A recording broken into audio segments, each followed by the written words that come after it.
इस प्रकार तो मैं कल भी बताया था यज्ञ दो प्रकार का है। बोले श्री वृंदावन बिहारी लाल की जय हो। तो मैं आपको कल भी बताया था यज्ञ जो है दो प्रकार का है, एक है ज्ञान यज्ञ और एक है द्रव्य यज्ञ। तो ज्ञान यज्ञ कहा गया श्रीमद् भागवत को, और द्रव्य यज्ञ कहा गया आप जो स्वाहा स्वाहा बोल करके हवन करते हैं, ओम प्राणाय स्वाहा, ओम समानाय स्वाहा, ओम व्यानाय स्वाहा, ये जो स्वाहा स्वाहा बोल करके आप हवन करते हैं इसको कहा गया द्रव्य यज्ञ। तो इसलिए गौ माता के घी से गौ माता घी का शुद्धि होना चाहिए, क्यों गौ माता के शरीर में 33 कोटि के देवता हैं। दोनों सिंह में राहु केतु हैं, दोनों आंखों में सूर्य चंद्रमा है, पूंछ में श्री हनुमान जी हैं, गोबर में लक्ष्मी है, गोमूत्र में गंगा है, चारों चरण में चारों वेद है, कान में अश्विनी कुमार है,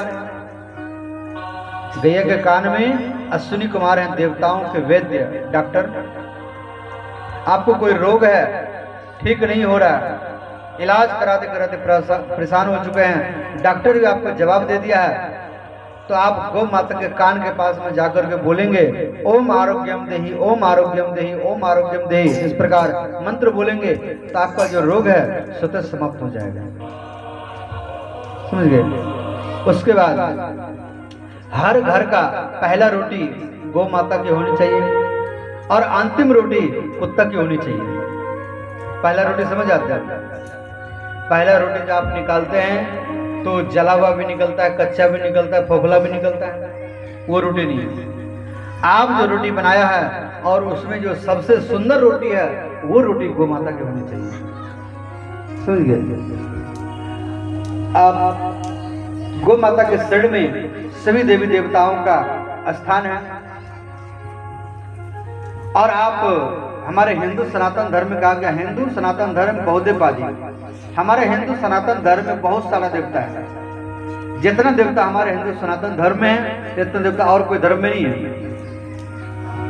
तो इसीलिए एक गौ माता को आप एक रोटी खिला दो तो 33 करोड़ देवी देवताओं को भोग लगाने का आपको फल मिल जाएगा। गौ माता को आरती दिखा दो, आरती दिखा दो तो 33 करोड़ देवी देवताओं को आरती दिखाएंगे, वो आपको फल मिलेगा। इसलिए गौ माता घी की शुद्धि होना चाहिए। और उसके बाद में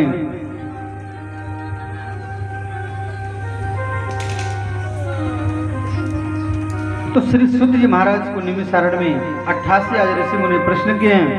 निमिषे सुतमासे, निमिषे सुतमासे अभिवाद्य महावदं कथमृत रस स्वादा कुशलम सौनकादकम।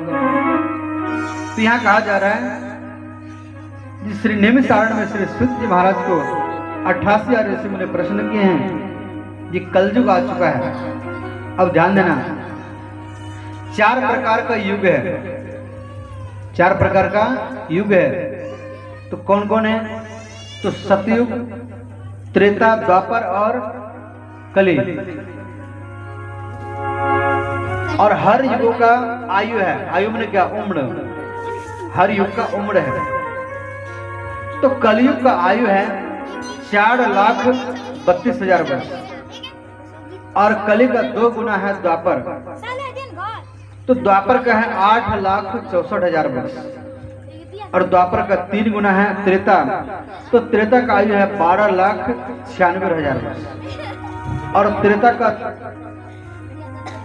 4 गुना है सतयुग। तो सतयुग का आयु है 17,28,000 वर्ष। अब चारों